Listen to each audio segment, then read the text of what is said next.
Okay, everyone, welcome to the American Club of Hamburg. We're back from our summer break. It's good to have you here. Tonight, we invited a guest we had about a year ago, leading up to just prior to the 2020 elections. Moe Davis. Moe Davis is, if you have not seen, if you did not see him last year, he's a retired Air Force colonel. He made headlines in 2007 as the chief prosecutor for terrorism trials at Guantanamo Bay. And he challenged the Bush administration at that time by refusing an order to use evidence obtained through torture, such as waterboarding, which he believed was immoral and illegal. Moe ran last year. He won the Democratic primary in North Carolina's 11th congressional district, but was up against Madison Cawthorn. You might have seen him, a fellow in a wheelchair who's making headlines a lot lately. You'll hear about from Moe. But it's an extremely red district, so it was a tough district to win. But we have Moe here to well, tell us about a lot of things that are going on in the U.S. right now. Although, Moe, as you know, we have the German elections on September 26th. That's the big story here. But as it always is in the U.S., it's always election time. It seems to go on forever. Here in Moe, and it's all, I think it's about 4 weeks before the election. Can you even see billboards posted? So campaigning is really a short season here, which is kind of nice. But in the U.S., yes, it seems like it's always campaign season. So welcome, Moe. Thanks for joining us at the American Club of Hamburg. Well, I appreciate you having me back. Thanks so much. There are so many things going on in the U.S. right now. It's hard to know even where to begin.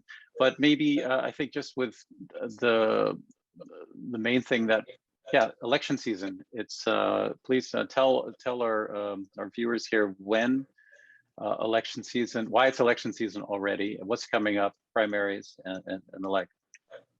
Well, you're right. I'm not familiar with how you conduct elections in Germany, but the way you described it sounds much more appealing than the way we do it here. Which you're right, it's a perpetual, one election season ends and another one immediately begins. Particularly in the House. The House, you get sworn in January and you face the voters again in 21 months. So, as soon as you start the job, you're already having to make those phone calls and raise money and start campaigning for the next time to try to keep your job. So it can be a frustrating process. I mean, it's unfortunate that I think a lot of folks go to Washington with good intentions. And I haven't seen the numbers on last year, what the average cost was for a congressional race. I know for me, we raised about $2.3 million. But if you had to raise that kind of money again, in 21 months, you've got to raise over $100,000 a month to try to keep your job. And I don't know, at least for me, raising $100,000 a month is a job. So it's not a very efficient way of governing. But yeah, things are, beginning to heat up here locally and across the country. There's still the speculation on whether Donald Trump's going to try to run again. Apparently, he's put together, some type of a campaign apparatus to begin the process. You may have seen just today, I guess, Jason Miller, who was active, as one of Trump's advisors, got apprehended in Brazil. He was down there meeting with some right-wing nationalist group that apparently is attempting to stage something comparable to what happened here on January the 6th to keep Bolsonaro in office. So there's never a dull moment. We're still hopeful that, the committee, I was really pleased. Since we talked last time, the committee to investigate January 6th, thought it was really, I've never been a big fan of anybody named Cheney, but I thought it was really commendable that Liz Cheney stepped up and Adam Kinzinger, who aren't willing to, Liz Cheney, lost her leadership positions because she refused to endorse a lie. So, I know we talked about before, I think last year I was saying that, the election coming up in November of 2020 is the most important election in my lifetime. And I think it was, but 2022 is shaping up to be equally as important. And the Democrats have a razor thin margin in both the House and the Senate. And, President Biden's ability to get things done will be really hamstrung if he loses one or both of those houses. So there's a lot of interest in 2022 in defending that Democratic majority. Yeah, we have also in California, we have the September 14th, the recall for governor for Gavin Newsom. Right. Yeah, how is that looking? Which is a really bizarre process. I wasn't familiar with, how California handles recalls. But if you've been following it, the first question on the ballot is whether he is recalled or retained. And he's got to get 50% plus one to keep his job. So he could get 49.99% and lose. And then the person that replaces him whoever has the highest percentage on the second question. So you could have someone get, and then there are a number of folks that are running up. There's a Republican that's not particularly popular, but again, on that second question, you can end up with 20 or 25% and become the governor. So it just seems like a really bizarre process. Right. There's a lot of attention on social media and otherwise, folks encouraging Democrats not to be complacent and vote because one of the things there's a lot of speculation about is Dianne Feinstein is if something happened to her like with Ruth Bader Ginsburg and you had a Republican governor, the Republican governor is going to appoint a Republican senator. And there goes the Democratic majority in the Senate. So it really is this isn't your typical kind of off year election. This is a really important one. That's true. And Feinstein is 88 years old. So it's, right. Yeah. Also the big story, obviously in the last month has been Afghanistan. And it seems like from here, reading the press reports, it's been very negative on towards Biden, saying he really blew it and how could they have missed this? And which I haven't really seen much reporting from this side is about the deal that was made a year prior to May with the Trump administration directly with the Taliban, even releasing them from prison and dealing directly with them, not including the administration of Afghanistan at the time, nor any allies in the process. Given from what we do know about handovers from the Trump to the Biden administration at the beginning of the Biden presidency, there's not much faith to believe that it was handed over cleanly at all. I wonder very much how much the Biden administration was in the dark as to exactly what the deal entailed. I guess what we do know is that it was it was agreed that a year from that date, which was May 1st this year, that our troops would pull out and hand the government basically over to the Taliban. And so this deal, I don't know when we'll find out really the details, if we ever will know how that deal was negotiated. I guess Pompeo would know, but under the circumstances, how do you see how the Biden administration performed? Well, as you said, they were kind of, you got to play the cards you're dealt. And the Trump administration dealt the cards and the Biden administration had to play them. And it was, Mike Pompeo was very critical of Biden and the administration for talking with the Taliban. He seems to have forgotten there's a picture of him standing with the leader of the Taliban, when they inked the agreement in Doha, it tied Biden's hands. But, it seems like on the other side, facts aren't an impediment. You just deny them and people are willing to believe what they're told to believe. But, unfortunately, it's a tragedy that 13 American service members lost their lives during the evacuation process. I think certainly the negative coverage that President Biden has gotten would be, I think, significantly less, but for that incident. But war's messy, and it's inevitable. There are going to be things that you wish didn't happen that will. And to me, it's pretty remarkable. I think I haven't seen the final tally, but I think it was in excess of 130,000 people that were evacuated in a couple of weeks' time. We had 13 casualties. It's unfortunate. There's still some folks there. I've had a couple of people get in touch with me wanting to know if there's anything that I could suggest on, people that they had worked with in Afghanistan that are still there that they'd like to see get out, that they think are at risk. But it's a lot easier to get into a war than it is to get out of a war. And there's never, to my knowledge, been a graceful exit. I think I'm 63 and I can remember Vietnam and kind of the chaos of trying to get out of Vietnam. And I think a lot of folks drew some parallels when they were watching what happened in Afghanistan. I think most folks anticipated that the Taliban would take power. I don't know that many people thought it would happen so quickly, but the polling showed that the overwhelming majority of Americans supported ending the war. And I kind of look at we've been there for almost 2 decades and spent a ton of money and shed a lot of blood. And,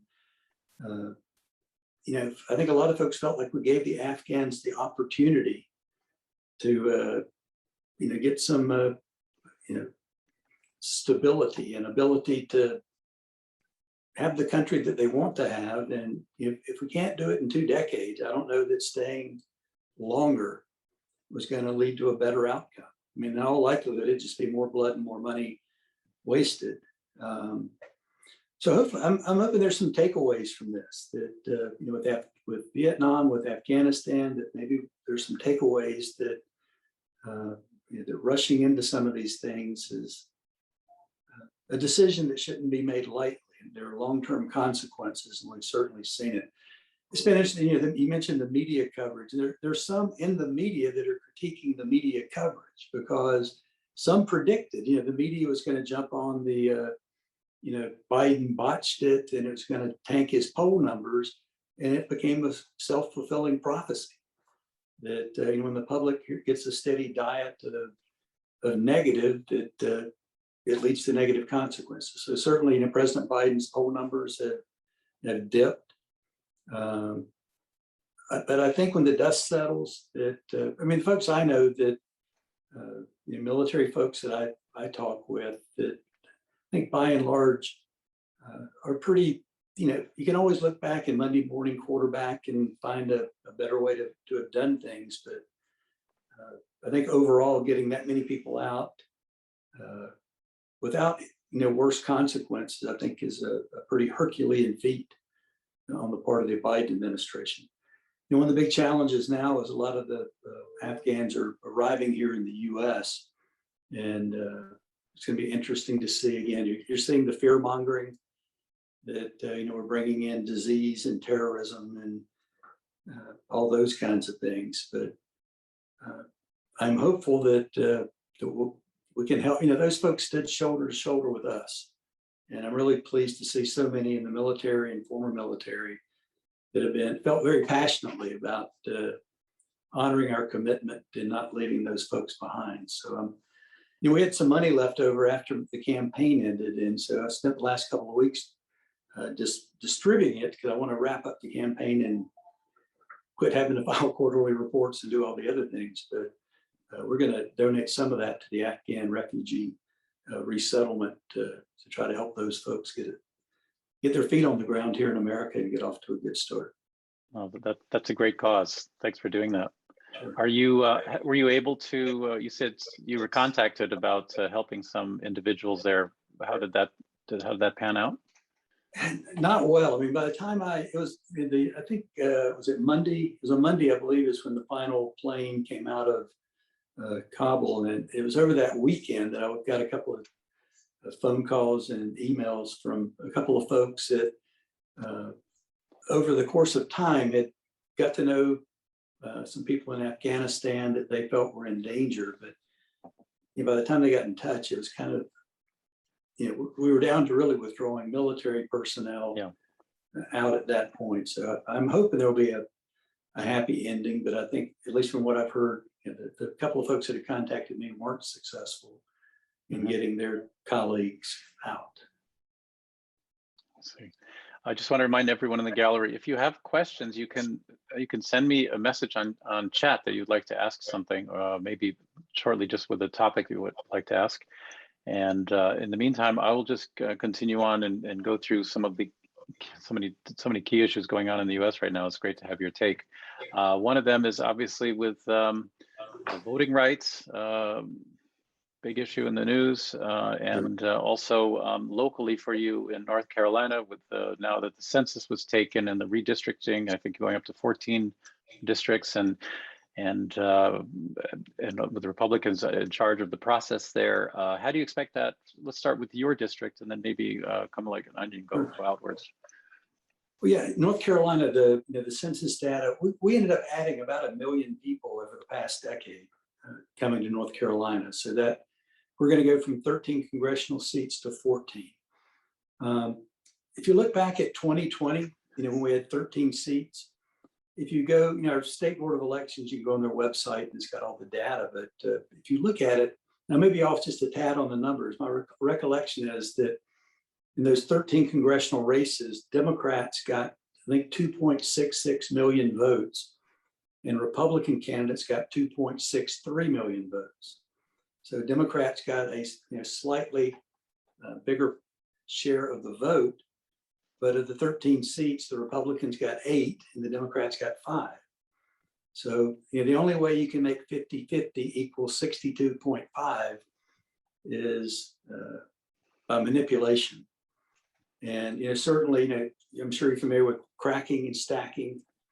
The district where I am here in Western North Carolina was a prime example of cracking, where Asheville, I think when I spoke with you last time, I was explaining, I think Asheville, if you've never been here, is I've always described it as Berkeley of the Blue Ridge, because it's a very liberal, progressive, just people here refer to this as the blue bubble. But if you go 10 miles in any direction from where I'm sitting, you're in Trump country. So what the Republicans did after the last census, because at that time, Heath Shuler, as a Democrat, was our congressional representative. And so to dilute the Democratic vote, they cracked Asheville right down the middle and put half of the blue vote in the 11th district, which ultimately Mark Meadows represented. And the other half went into the 10th district, which was Patrick McHenry's district. And then it was last year, less than a year ago, I'm sorry, take a little more than a year, it was November of 2019 is when our state Supreme Court told our legislature that, either you're going to redraw the maps or we're going to do it for you. And so they put Asheville back together, which I was hopeful, when I ran, that putting the blue bubble back together would be a solid base to win. But at the end of the day, in 2020, there's 17 counties that make up this district. There are 100 counties in North Carolina. 17 of those are in this district, which is the western end of the state. In those 17 counties, it didn't matter if it was me or Joe Biden or Governor Cooper or anyone that was on the ballot in all 17 counties. We all won big in Buncombe, which is where Asheville is located. We all got about 60% of the vote, and we all lost the other 16 counties. So, one reason, and I lost by 12 points. So, I thought about running again, but I just don't think the math is there to do it. It was really frustrating. It was apparent that when people here voted in November of 2020, what they look for is whether you had an R or a D next to your name. Your policy position, your qualifications had no bearing.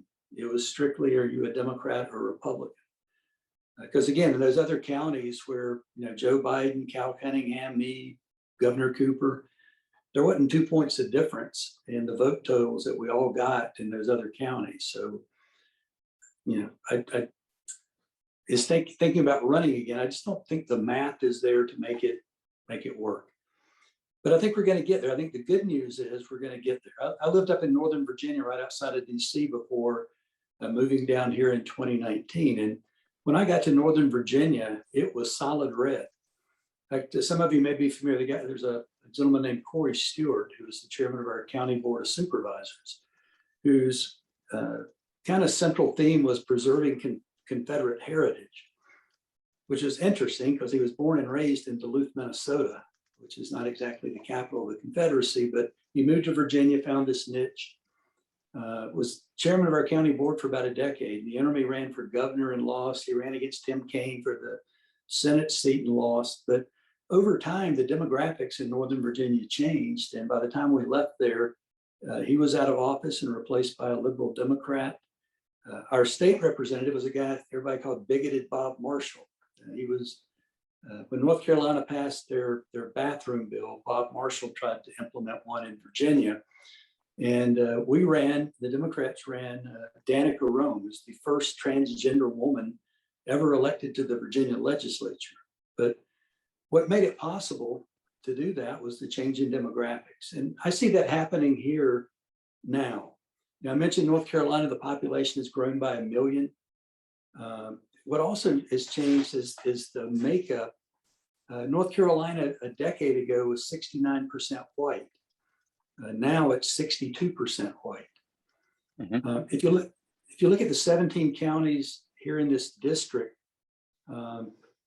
the census shows that in 8 of the 17 counties lost population. We had 4 counties that were essentially stagnant. They had 1 or 2% growth.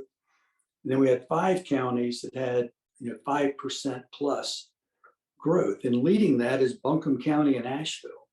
The population here grew by 13% since the last census. So what makes me optimistic is the demographics. The bright red counties are shrinking or stagnant, and the blue area is expanding rapidly. And my belief is, since the census was done, with COVID, we had a huge influx of people that realized they could telework. And if you can telework, why not live somewhere beautiful and do it? So there's been like a real estate boom here in our area. So I think that the demographics are even more favorable than the census numbers reflect. And I think that trend is going to continue. So I'm really optimistic that by the next census, Western North Carolina is going to be blue, just because of the changing in demographics. So I'm really hopeful.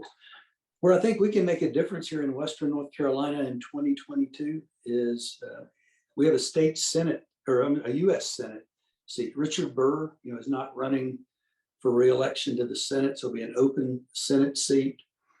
At one point, there was talk about Laura Trump, trying to run, but Right. I think she's kind of officially announced she's not. But I think there's a real opportunity. I mean, North Carolina really is a swing state. I mean, again, if you go back to November of 2020, Joe Biden lost by a point. And Roy Cooper, our Democratic governor, won by statewide by 2 or 3 points. So this really is a state that can go either way.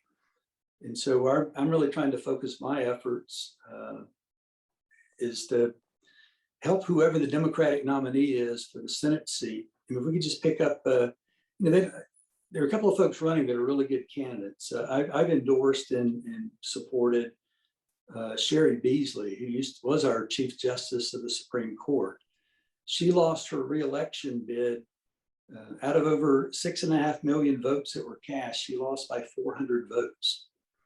So if we can just cut the margin here in Western North Carolina a bit, she doesn't have to win the 16 counties that all the Democrats lost. If we could just reduce that margin a bit, it could be the tipping point in a statewide race. So I'm really hopeful and optimistic that we can put a Democrat in that Senate seat and hopefully keep the Democratic majority in the Senate. So, I'm pessimistic about, a Democrat winning the congressional race just because of the math. One of the things that I've done is we started a super PAC. We have a website called firemadison.com. And for better or worse, Madison Cawthorn is the gift that keeps on giving, because hardly a day goes by he doesn't do something just inflammatory and outrageous that generates a lot of attention. And a lot of Republicans are unhappy, that they sent him to Washington. Right now, there are 4 Republicans that have filed to run against him in the primary. So, I think probably the best chance to take him out is going to be in the Republican primary. And so we're trying to help, what our PAC's trying to do is to help those folks out in those rural areas that, we have counties where 50% of the people don't have internet.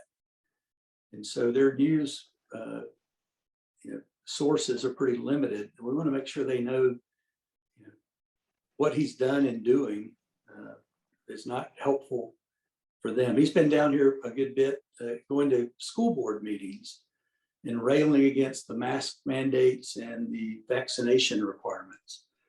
And, our COVID rate is higher now than it was a year ago. So we're hopeful we can get him out of there, and at least get someone in office, somebody that's sensible, that won't be an embarrassment, and that might actually try to do something helpful for people here in Western North Carolina. The what's happening with the voting rights in Texas and I think 30 states have passed Right. Yeah, you and I were talking. Restrictive laws. Has that affected you in North Carolina as well? Or? It hadn't yet. I mean, I'm sure that our Republican-led legislature, I have no reason to doubt, will try to follow suit. They haven't as of yet.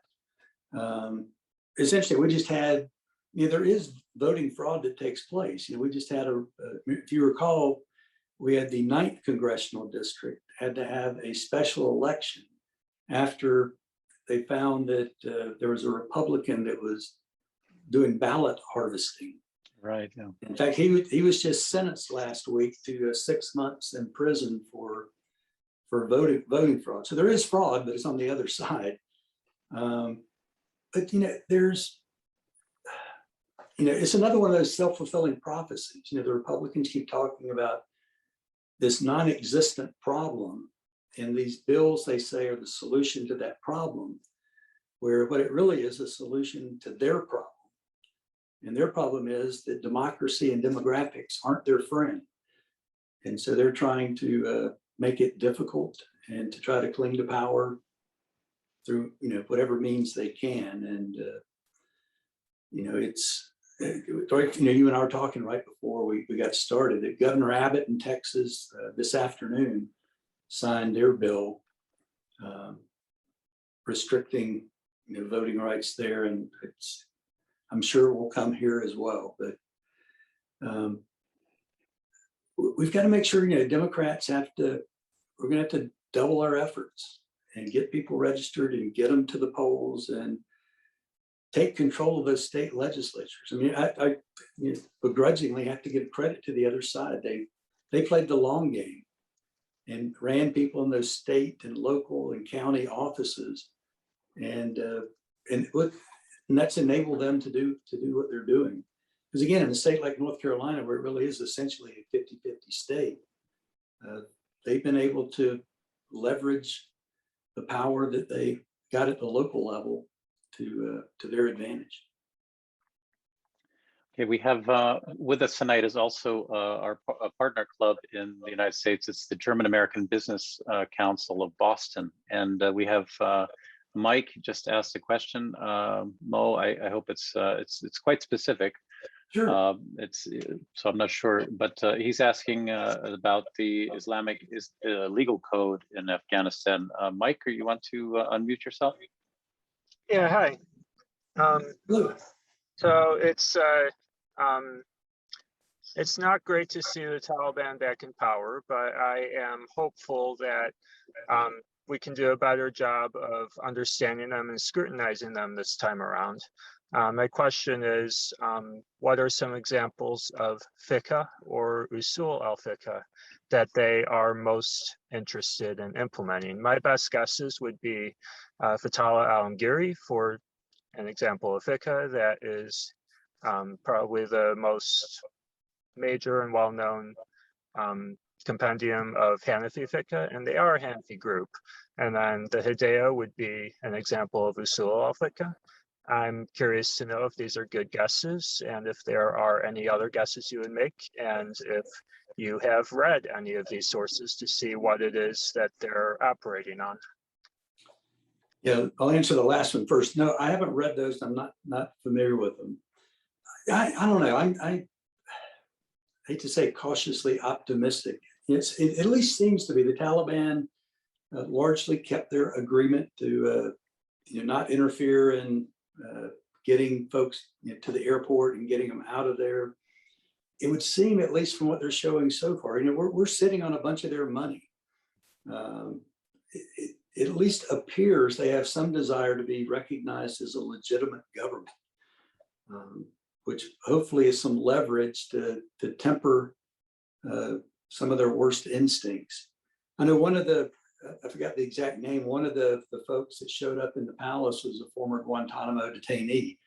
So I got a lot of questions about, I caught some grief when, if you recall, we traded Bo Bergdahl for 5 Guantanamo detainees that were members of the Taliban, but they were in the political arm, not in the military arm of the Taliban. So, I don't know. I hope that the worst fears prove to be wrong, and that it certainly is not desired. As you said, it's having the Taliban in charge is not a good thing from any perspective that I can think of.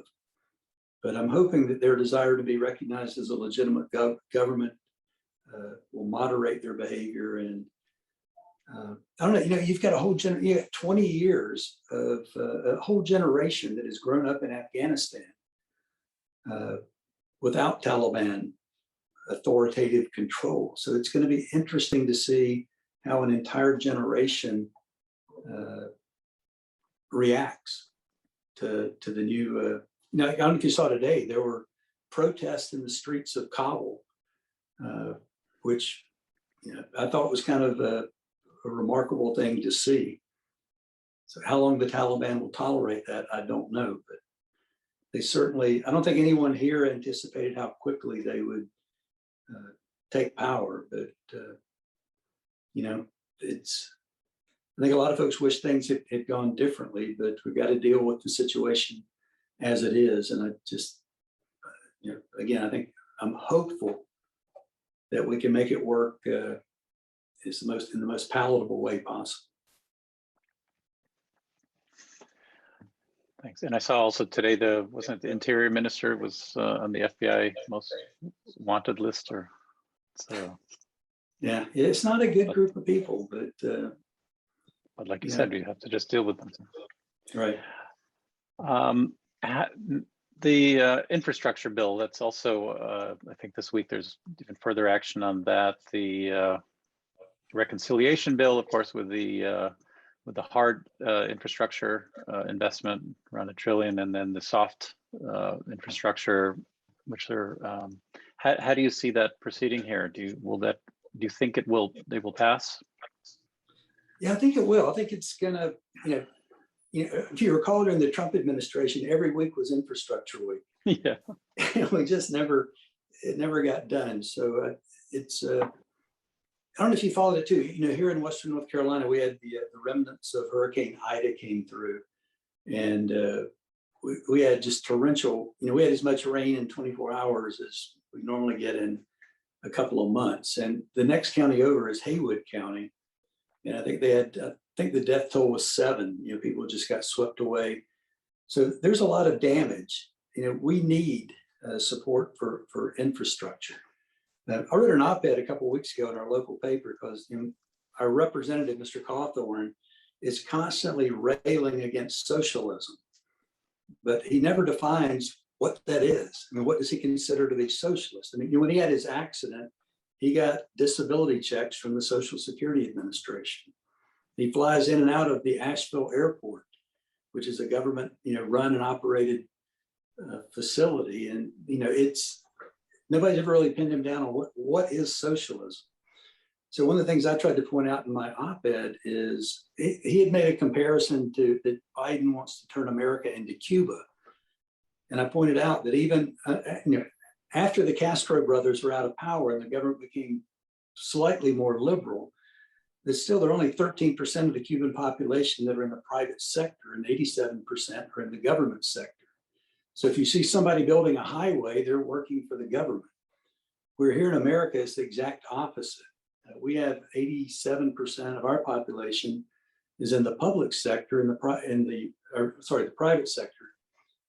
The public sector is about 13%. And the federal part of that, which gets the most attention, is less than 1%. If you take out the military and the postal service, less than 1% of workers work for the federal government. So here in Asheville, there's a big expansion of Interstate 26, and the people working there, they're government contractors that bid on contracts, and they hire workers and pay wages, they buy materials, they earn profits.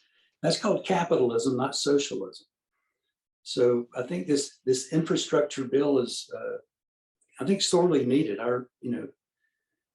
It's for folks who still believe in facts. The fact is our infrastructure is crumbling, and we need to invest in it. And those are, in my view, those are good investments. So I'm optimistic it's going to pass and get implemented and do good things, not just here, but across the country. Where I don't know of an area anywhere that doesn't need help with infrastructure. Yeah, we sure hope that happens. And it was also good to see in the Senate how many Republicans actually jumped on board in the end. Right. For the first time in a long, long time. Right. Speaking of which, the filibuster, voting rights, back to voting rights, it seems like it's really deteriorating very quickly at the state level. The Republicans moved very, very quickly as soon as they could to implement laws to restrict voting rights. And we have the two bills that have been discussed in the House to sort of push further for voting rights.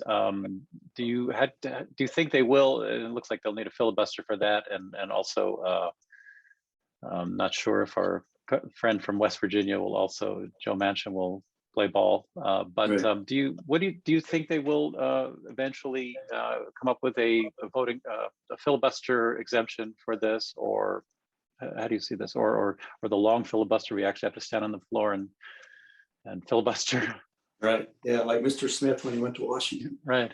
I'm hopeful. Again, maybe I may be too much like Pollyanna in some of my optimism, but one of the things, and a lot of Democrats are really frustrated. One of the things I've said is, what would Mitch McConnell do? If the shoe was on the other foot, how would the other side use their power? And they've made it pretty clear, like, when he blocked replacing Souter on the Supreme Court. So I think a lot of folks are frustrated. The Democrats, I've made the comparison a couple of times that, when it comes to a knife fight, the Republicans show up with a machete and we show up with a nice quinoa salad. And, we've got to, not in a literal sense, but in the figurative sense, we've got to stand up and fight. And I think a lot of folks are frustrated that Democrats haven't done enough of that. So the filibuster, again, it's, as everyone knows, there's nothing in the Constitution that creates the filibuster. It's a rule created in the Senate, and they can always change the rules. And the Republicans did, to get their judicial confirmations through. So all this, uproar about, it's kind of like debt and deficit and the filibuster. Those were not issues when it was the other side doing it. And all of a sudden, there are issues when Democrats are in power. So I don't know. I'd kind of like to see, you've got Manchin and Kristen Sinema from Arizona that have kind of been the wayward Democrats. But I'd like to see them put it to a vote and make them, force them to make a decision. And let's see where they stand. But certainly with, I don't have a more important issue than voting rights. And if we're not going to stand up and fight for the right to vote, then, what good is it having power? So, and another issue that's come up quite a bit here lately too, with the Supreme Court decision, or really non-decision on the Texas abortion vigilante bill where now you can turn your neighbor in and get $10,000 for reporting or for trying to get an abortion. There's a lot of talk too about going from 9 to 13 on the Supreme Court. And again, there's nothing in the Constitution that makes 9 a magic number. At least, in my lifetime, we've always had 9 justices. Well, except for when McConnell held up, for about a year, we only had 8. But there's a lot of sentiment right now that now's the time to increase the number of the courts. And I guess historically, if you go back a long, decades and decades ago, the number of seats on the court equal the number of the judicial districts, and that number has grown in the court happened. So it'll be interesting to see, if that gets any traction. But I think folks are really concerned that what the court did last week on abortion rights is just the first shot, and that there are worse things to come. Yeah, and it seems so that the court would also benefit from having more bodies on it because of the huge body of work that they can't even get to, right? They seem like they should have easily many more people on the court. I have a question from Bjorn. Bjorn is one of our board members. Bjorn, you want to go ahead with your question? Yeah, sure. Hi, Mo. Hello, how are you? I'm wondering if you see any chances that some frustrated Republicans starting a third party. Yeah, there is talk of that. Particularly, there's a lot of talk of that here in this district because, I don't know if you followed Madison Cawthorn, but it's just been a nightmare, for certainly for Democrats, but for a lot of, there still are some sensible Republicans. Too many, I think, have, a lot of folks compare it to a cult, and I think that's probably a fair comparison because they're willing to suspend belief and, accept these, some of the things that like, now we've got this big deal with ivermectin, which is primarily used, to deworm horses and sheep. And we've got people, going to the feed store, to get their medical treatment. And I think there are that group of, I guess what I would call Reagan Republicans. They were, fiscally conservative and socially conservative that feel like, the Trump party has really left them. And there has been some talk of forming a third party. The problem is that, there have been efforts in the past to create third parties, and ultimately the two big dogs end up being the Democrats and the Republicans, and it's really difficult to carve out a third lane. But I think it'd be good for the country to have something. Right now it's really a binary choice. It's like I was saying in my race, folks went in and it's either vote D or vote R. I think it would benefit us if we had more options than just a Democrat or Republican. But it's just that you think it would make to have some things like this, but there's nothing that actually will happen, or do you see that it's happening right now? Yeah, I know. There's one of the former Supreme Court justice here in North Carolina, prior to 2020, he was a lifelong Republican who left the Republican Party and is now registered as an unaffiliated voter that was working with a group trying to it'd be kind of like the Blue Dog Democrats, the conservative Democrats that kind of feel like they're not, that the mainstream Democratic Party is too liberal for them.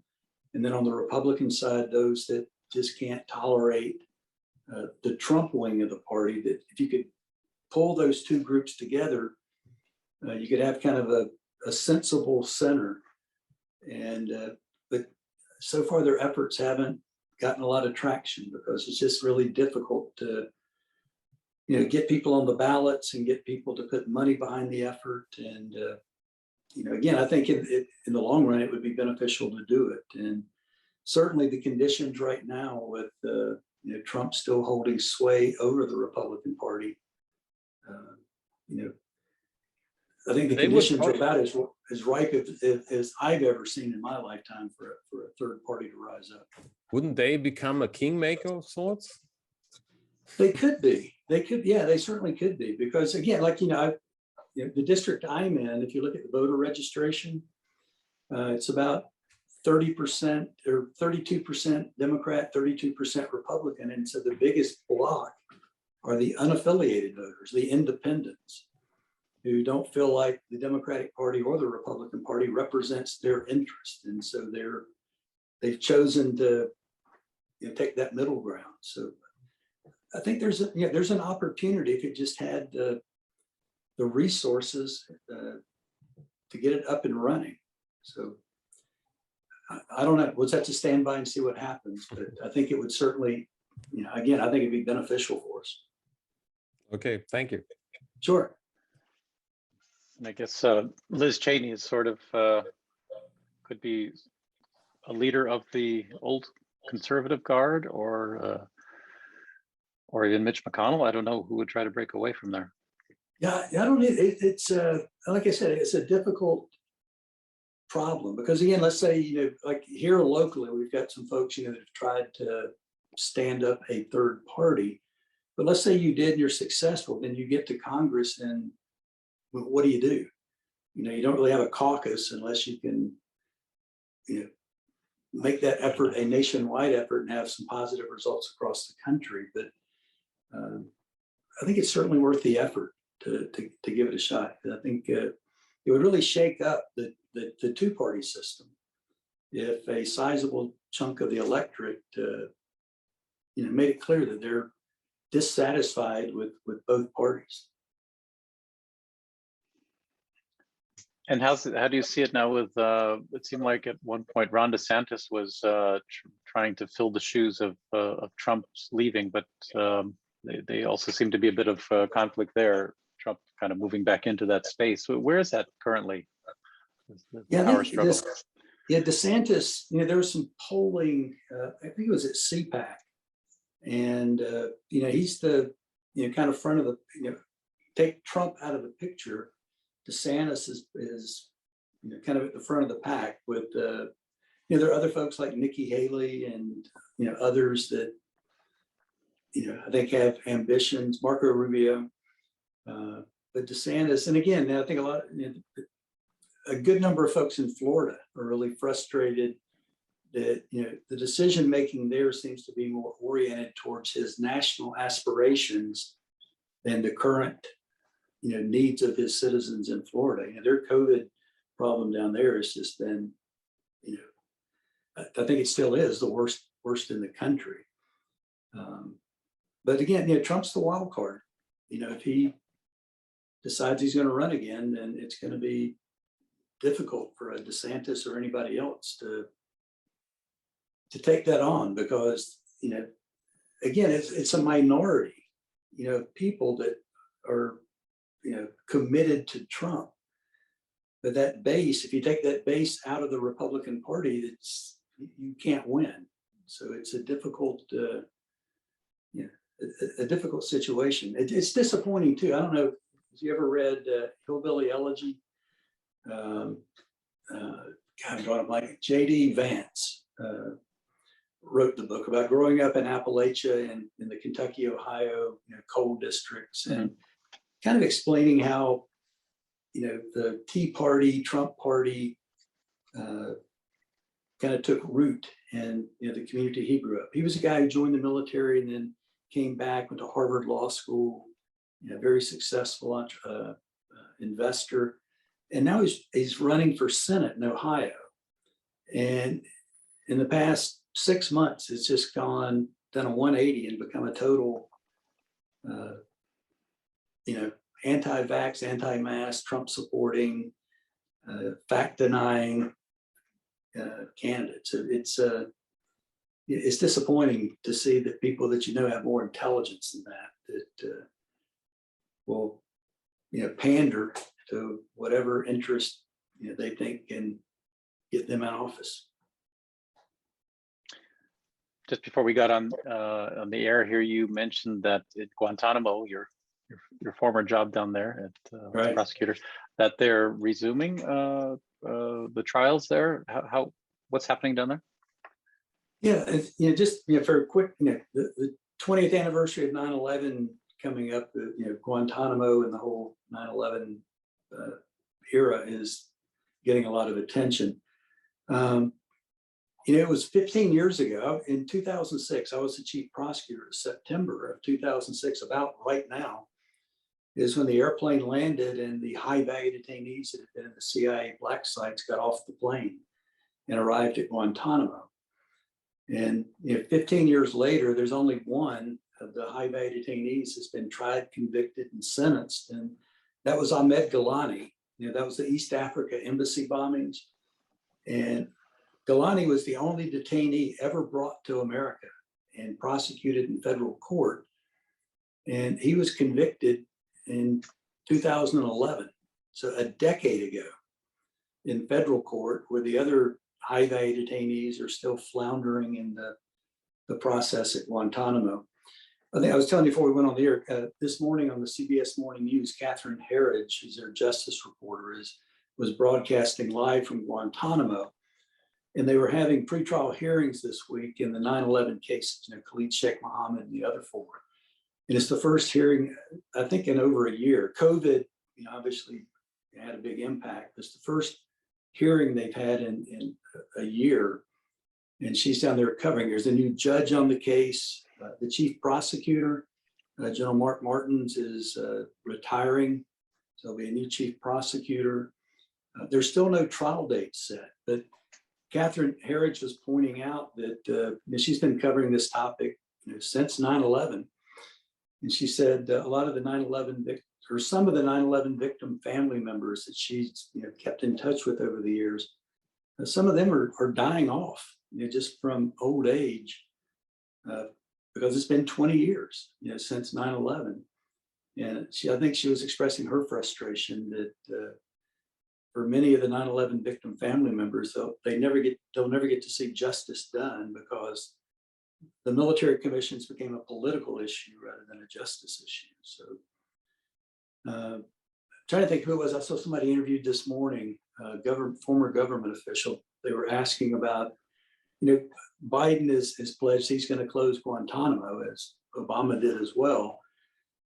And I wish I could recall who it was, but whoever it was they were saying they thought it's going to happen, that Biden's going to be able to get it closed down. There are 49 people down there now. We're spending an average of $14 million a year for each one to keep them in confinement when that's totally unnecessary. So I would love to see the dozen or so that are in the prosecution process tried in federal court. And there's a provision in the National Defense Authorization Act that would permit federal judges to conduct hearings by video teleconference, which kind of gets around the problem of you can't bring a detainee to the US, would be to take federal district court by video to Guantanamo. So, again, I can't imagine, I resigned in early October of 2007. So it's coming up on 14 years. And the most remarkable thing is that 14 years later, not much has happened. It's just certainly not a positive commentary on America that we've let this go on for so long. Would you bet that Biden will be able to make it happen? Maybe I'm Pollyanna. I think he will. Because again, Guantanamo doesn't make sense from any perspective, whether it's legal or moral or fiscally. Because we're spending, I forgot what the total. Carol Rosenberg from the New York Times has spent more time at Guantanamo than a lot of the detainees. And Carol's reporting, it's been a while back, but she had the total, how much money we spent. It's billions and billions of dollars that have gotten pumped in there strictly to run a prison system. The Supermax prison in Colorado, where Ahmed Gilani is serving his sentence, is the most expensive prison in the Federal Bureau of Prison System. And the average cost per prisoner is about $75,000 a year. Guantanamo, we're spending $14 million per detainee per year. So there are any number of good reasons to put an end to the detention facility at Guantanamo. Sounds like they could make a sequel to A Few Good Men.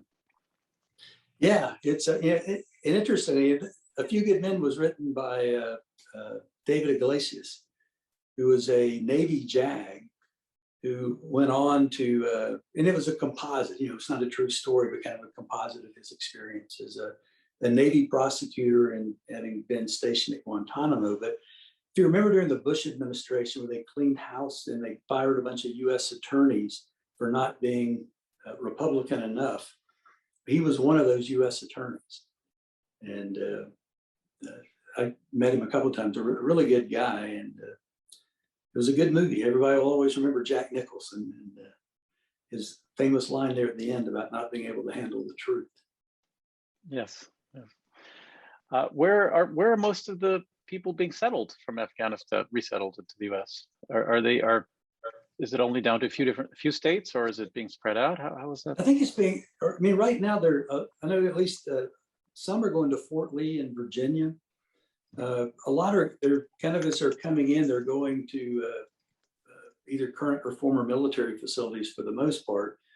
There are a number, like I think we're looking at doing it. There's a Lutheran, how's it called? Lutheran International Relief is really working hard in about, I think it's about 15 states with their members on trying to facilitate, as folks go through the clearance process, to be able to get them out into communities and get them resettled. I think there are about 15 states that they're working in.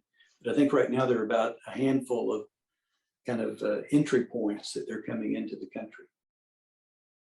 It was really heartwarming too. I saw up in, they were coming into Dulles Airport, outside of DC, and there were folks there, to greet them and welcome them. And, it was, to me, a very encouraging and positive thing to see. Yeah. One more question from Mike that asked you earlier about the Taliban. Mike, Sure. Yeah. Please make it very brief question. Hi. Yeah, I won't go into all the details, but a friend of mine is from Afghanistan originally. He's now a U.S. citizen. And when he voted for Biden, that was the first election he was eligible to vote in. His family is still in Kabul, particularly his parents and siblings. His dad had a government job before the Taliban took over. So he's understandably really worried about their safety in the medium to long term. He tried to get them out. It's extremely difficult. He hasn't been able to do it. What's likely to happen with his family and people in a similar situation going forward? Yeah, I wish I had a crystal ball and could give you a definitive answer. There's been some talk, the Taliban, they need the help of folks that know how to run a government to run the government. That, so there's some, one line of thought is folks like that are performing essential government functions, that they will need those folks and they'll continue to fulfill those roles.